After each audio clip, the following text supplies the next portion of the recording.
Olá pessoal, tudo bem? Sejam bem-vindos a mais um vídeo aqui do nosso canal.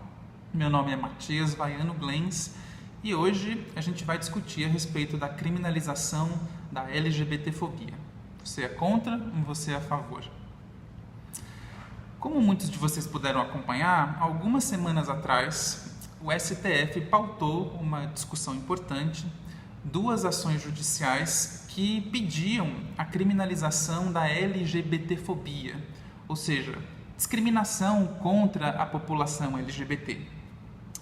Hoje eu queria comentar um pouco a respeito da minha opinião em relação ao assunto e fiquem à vontade para vocês concordarem e discordarem aqui nos comentários, a gente inicia uma discussão a respeito. Eu sou favorável à criminalização da homofobia, vou tentar explicar as razões pelas quais eu sou favorável e também algumas limitações, algumas ressalvas que eu tenho em relação ao tema. Bom, acho que o primeiro ponto importante para a gente ser a favor da criminalização é o fato de que isso cria uma cultura de combate à LGBTfobia, à homofobia. Então, a criminalização, ela permite que a sociedade dê um claro recado para os homofóbicos, para os LGBTfóbicos, de que esse tipo de atitude não é adequada e que a gente não vai mais aceitá-la. Então, para a gente superar essa cultura de aceitação do preconceito, é por isso que a criminalização é importante. Estudos em psicologia forense já mostram que quanto mais permissiva é uma sociedade para preconceitos, maiores são os índices de crimes de ódio. Então, por conta dessa relação entre permissividade cultural e crimes de ódio, crimes relacionados a preconceitos e intolerância, que a gente deve sim criminalizar. Só para vocês entenderem o que está rolando no debate. Então, a criminalização ela recebe críticas tanto do lado conservador quanto do lado progressista, digamos assim, do debate. Eu vou começar com o lado conservador. O lado conservador, então, basicamente religiosos, por exemplo, eles temem que a criminalização da homofobia acabe cerceando o seu direito de liberdade de expressão religiosa. Então, eles estão querendo, por exemplo, ter o direito de continuar falando mal de homossexuais, por exemplo, em cultos religiosos. Aí eu pergunto para vocês, um pastor pregando na igreja que ser gay é errado e que essas pessoas vão arder no fogo do inferno, isso seria homofobia ou não? Se a gente criminalizasse, isso seria um crime ou não? Bom, eu acho que a gente precisa então aqui ir devagar com alguns conceitos. Ser homofóbico não será crime, mesmo com a criminalização da homofobia. Ser homofóbico não é crime. Praticar homofobia é que será, caso o STF assim decida por equiparar a homofobia ao racismo. Por quê? A lei, em países democráticos, ela apenas criminaliza condutas, criminaliza atos concretos, nunca criminaliza identidades. Quer dizer, já criminalizou ao longo da história, né? Por isso que eu fiz a ressalva de países democráticos e países republicanos e tal. Até muito pouco tempo atrás, ser gay era um crime. Hoje isso ainda acontece em muitos países do mundo, não mais no Brasil e não mais nos países mais avançados. Então é por isso que eu disse que em países democráticos você nunca criminaliza a identidade de alguém. Ser gay ou ser homofóbico não será crime, mesmo que o STF decida pela criminalização da homofobia. Agora, praticar atos de homofobia, sejam discriminações ou mesmo até o limite de uma agressão, de um assassinato, aí sim, obviamente, vai ser um crime. Então, o Estado, retomando, né, o Estado sempre criminaliza condutas e nunca ideias. Se a gente criminalizasse ideias, a gente estaria caminhando ali para o 1984, aquele romance clássico do George Orwell, em que existia uma polícia do pensamento, ou seja, o Estado queria entrar no que o sujeito estava pensando para criminalizá-lo, para puni-lo, para controlá-lo. O problema disso tudo, e aí que é o cerne da questão e é uma questão muito espinhosa, é que existem certos discursos que fomentam práticas homofóbicas. Esse é o ponto. um discurso em si já não é mais só o pensamento do sujeito. Um pastor pregando numa igreja já não é mais a opinião pessoal dele, é um discurso público, é um pensamento em ato. Então, nesse sentido, é complexo mesmo a gente pensar, porque ainda que a gente não possa criminalizar esse ato, ainda que pastores, infelizmente, mas aí é uma questão não legal, mas uma questão de opinião, continuarão pregando nas suas igrejas, pastores, padres, enfim, também não estou fazendo uma generalização, tá? Eu estou falando assim de esses religiosos que falam mal de LGBTs. Isso não significa que eu esteja generalizando, porque existem religiosidades e religiosos que são muito inclusivos e que aceitam as pessoas como elas são. Então, não estou falando mal da religião de uma maneira genérica, eu estou falando especificamente desses casos que dizem que ser gay, ser LGBT é errado, é pecaminoso e etc. Então, o que essas ações querem? Elas querem equiparar a homofobia, a LGBTfobia, a transfobia, enfim, ao crime de racismo. Já existe uma lei de racismo e a ideia é que, como o Congresso demora para criar uma lei específica, valeria para a homofobia, para a transfobia, aquilo que já foi definido em lei para o racismo. Então, vamos fazer a seguinte situação. Imaginem que um padre, um pastor, um religioso qualquer, no seu púlpito, pregasse que ser negro é pecado e que negros vão para o inferno.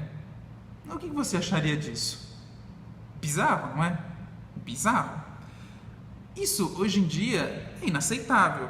Por que seria diferente, então, com orientação sexual ou com identidade sexual? Por que a gente acha aceitável um pastor, um padre, um religioso pregando contra a homossexualidade ou a transexualidade? Porque, vejam só, um homossexual, ele não decidiu isso. Ele não escolheu ser homossexual. Assim como um transgênero também não virou da noite para o dia e falou, nossa, eu sou transexual. Assim como um negro também não escolheu ser negro, ou como um branco não escolheu ser branco. São coisas que vêm de uma determinação prévia à escolha do sujeito, seja genética, seja por uma conformação ambiental intrauterina ou nos primeiros dias de vida do sujeito. Eu não vou entrar aqui em como que um sujeito, como que é a construção subjetiva da homossexualidade. Isso acho que é uma outra discussão.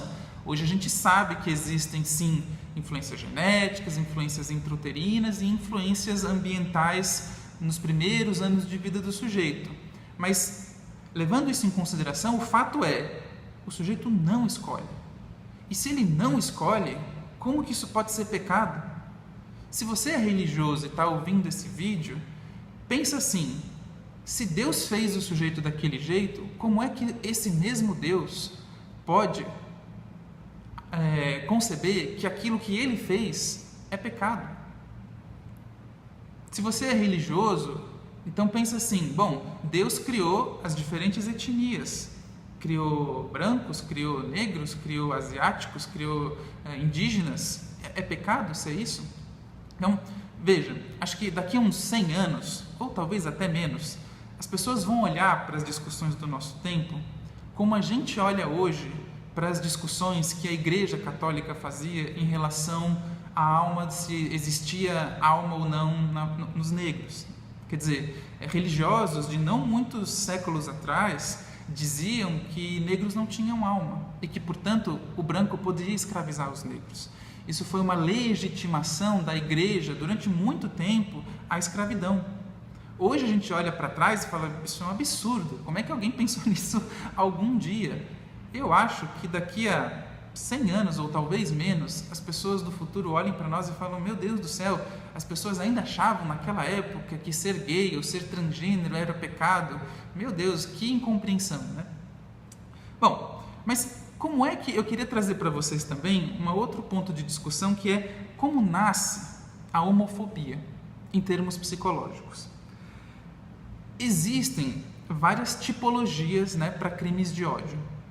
Eu não vou falar todas elas aqui, mas para a questão da homofobia em específico, um tipo de agressor se destaca, que é o agressor ressentido. É aquele que persegue nos outros os desejos que eles não conseguem conter em si mesmos. Esse é um clássico, né, do homofóbico. É mais ou menos assim. Vamos supor que eu me considero um homem heterossexual e religioso, e eu sinto que dentro de mim existe um desejo homossexual latente. Eu acho que, como eu sou religioso, que isso é pecado e que eu vou arder no fogo do inferno. Então, o que eu faço com esse desejo homossexual? Reprimo. Bom, desde o Freud, a gente já sabe o que acontece com desejos reprimidos. Eles voltam sob outras formas. No caso do homofóbico, este retorno do recalcado é sob a forma da violência. Então, é esse jogo que a gente precisa entender como psicólogo para conseguir ajudar no debate público.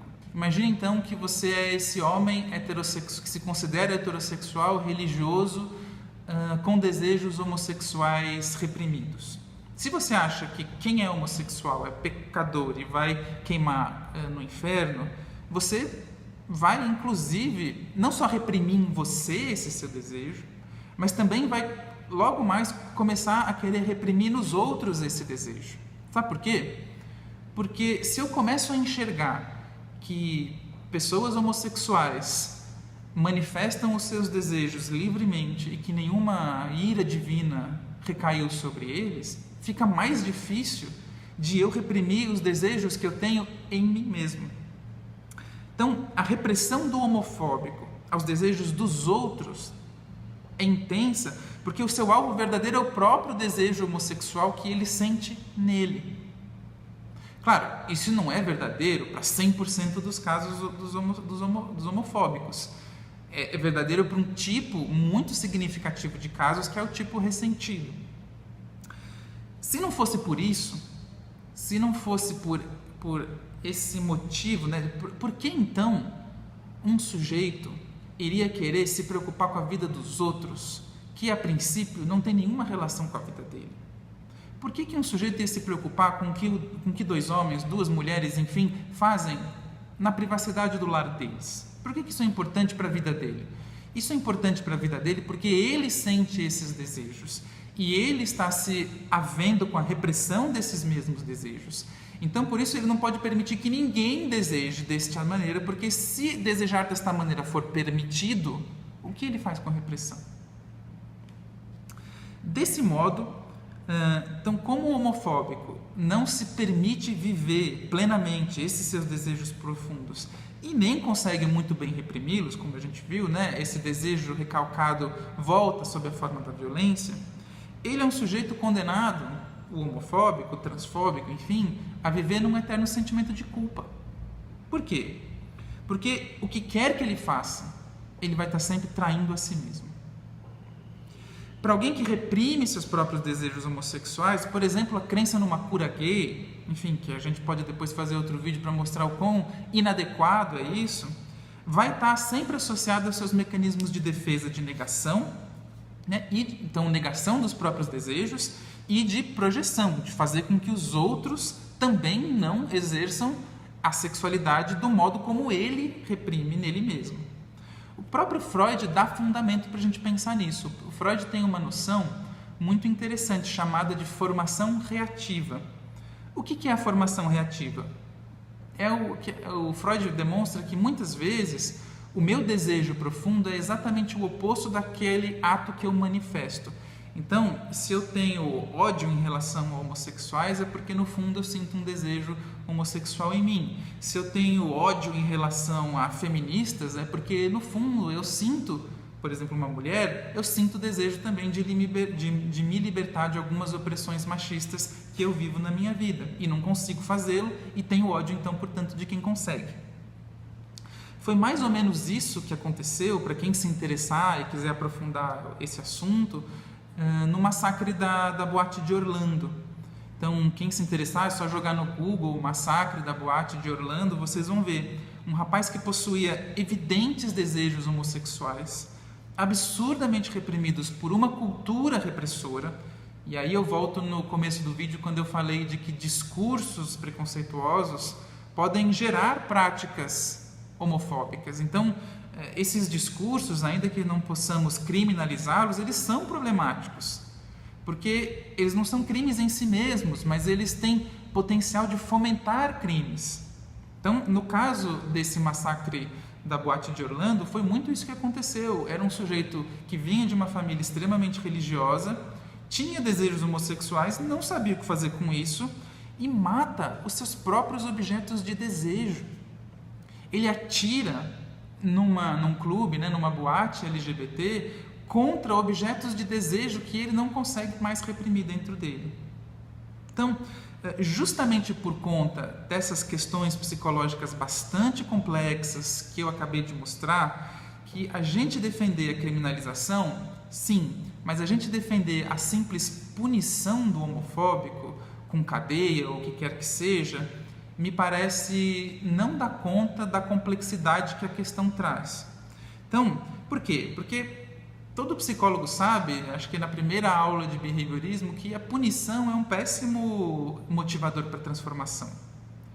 Então, a punição em si não daria conta de resolver esses complexos problemas psicológicos que a gente tem que enfrentar quando está diante da questão de uma homofobia, de uma transfobia. Então, acho que mais importante do que pensar em criminalizar, e acho que é importante se pensar, deve ser criminalizado, a gente tem que pensar em como criminalizar. O que vai acontecer com esse homofóbico. Nesse ponto, a psicologia tem bastante a contribuir, desde práticas como justiça restaurativa ou como reabilitação de ofensores, são práticas que vêm e que estão começando a aparecer, especialmente no Brasil, já são práticas mais recorrentes fora do Brasil, estão começando a aparecer aqui, que podem trazer respostas para essa demanda do que fazer com um agressor, o que fazer com que o agressor, para que ele não venha a cometer novos atos de agressão no futuro. Então, eu listei aqui justiça restaurativa e reabilitação de ofensores, quer dizer, tratamento psicológico de ofensores. A gente pode depois, pretendo fazer outros vídeos sobre esses assuntos, mas são só caminhos para a gente começar a pensar a respeito. Para concluir, eu acho muito importante a criminalização. Ela é uma forma da gente pressionar para uma mudança cultural em relação à aceitação da homofobia, que hoje a gente tem uma cultura permissiva em relação à homofobia. Eu acho que a criminalização tem como contribuir para que a gente tenha uma mudança cultural nesse sentido, porém, só a punição que adviria de uma criminalização pura e simples tem muito pouco a fazer para uma transformação do homofóbico. Então, acho que são esses os pontos que eu queria trazer. É polêmico, eu sei, então caso vocês concordem, discordem, deixem aqui nos comentários e não se esqueçam de se inscrever também no canal. Um abraço e até o próximo vídeo.